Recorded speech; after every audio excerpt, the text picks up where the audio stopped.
Hey, I'm Jusko from ProudMoney.com. Synchrony Bank is closing credit cards and cutting credit limits, and they say the reason is because credit scores are slipping.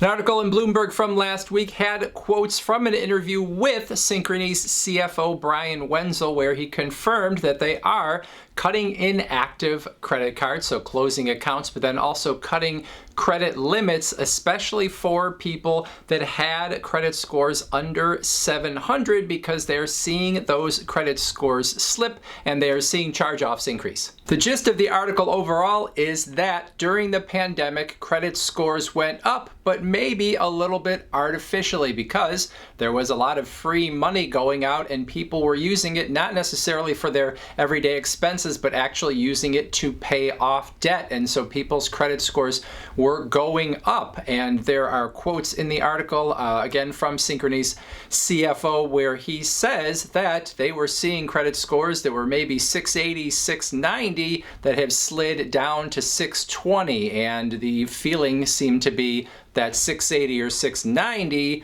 was not necessarily real, because it did not necessarily reflect the way that people were using credit in general. It reflected the ability to get their credit scores up during the pandemic when they had that extra money to pay debt down. And the Synchrony CFO also said that their standards haven't changed in terms of accepting people for their credit cards, so they haven't increased the credit score that you need in order to get their cards. It's just that people's credit scores have slipped lower than they were before, and now they are not accepted for their cards, or they are now getting their credit limits cut, or they're even getting their cards closed if their credit scores have slid too much. Now, Synchrony Bank has a little bit of a reputation for being bad sometimes to customers about closing their cards and cutting their credit limits, because sometimes they will do it across the board in every card that you may have from them, and it may not even be when you've done anything wrong. It may just be that they are looking at something in your credit score, something in your credit history,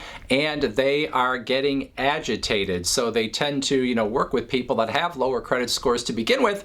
But once they let you in, they watch you pretty closely, and if anything spooks them for whatever reason, Synchrony is known to cut not just one card, but maybe all of the cards all at one time. Bloomberg also included a chart in the article that showed the differences between charge-offs from 2022 to 2023 among a bunch of the big credit card issuers. Charge-offs are basically accounts that the bank has given up on in terms of those being paid back.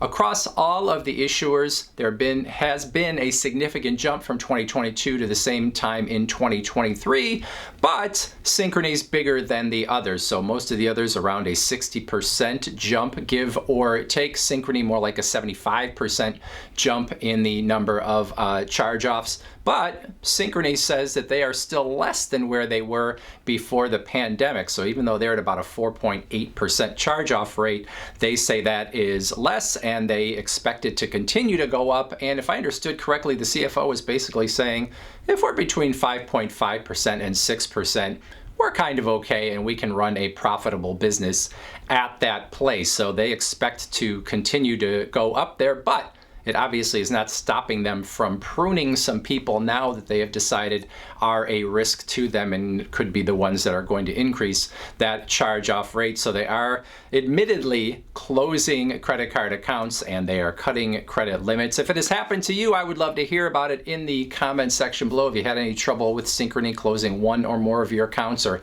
slashing those credit limits, or any other card issuer for that matter, would love to hear all about it in the comments section below.